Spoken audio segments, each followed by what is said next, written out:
Le 26 avril 2018, ce sera le 32e anniversaire de Tchernobyl. Ça a été une des plus grandes catastrophes nucléaires. Ça a contaminé plus de 150 000 km² de l'Ukraine, au niveau du Bélarus, au niveau de la Russie. Il y a plus de 5 millions de personnes qui vivent encore en terre contaminée. Ça veut dire que 32 ans après, la contamination perdure.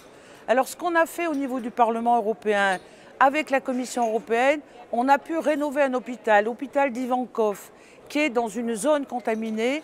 Et on a suivi, grâce aux scientifiques avec Yuri Barmazinski, plus de 4000 enfants.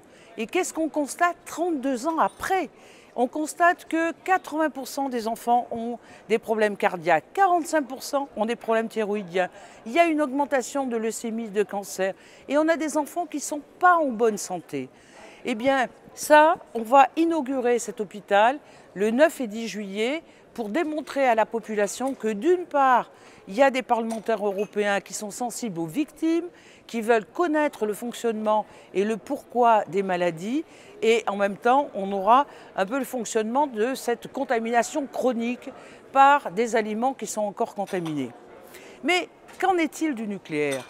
On voit bien qu'après du recul, on s'aperçoit que c'est une des énergies la plus chère.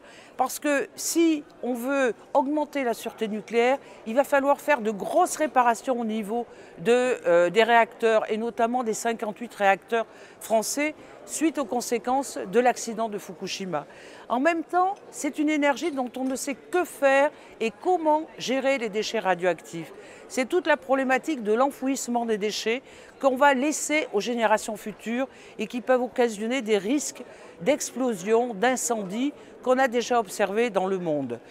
Et en même temps, on voit bien qu'il y a un fiasco total vis-à-vis de l'EPR, ce nouveau réacteur qui ne fonctionne toujours pas dans le monde, où on a observé à Flamanville des fissures dans le béton, une malformation au niveau des cuves, des soudures qui sont incorrectes.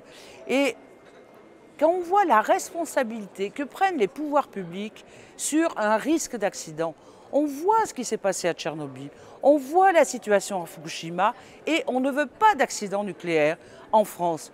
Donc pour ne pas avoir d'accident, il faut arrêter le nucléaire. On n'en veut ni ici ni ailleurs.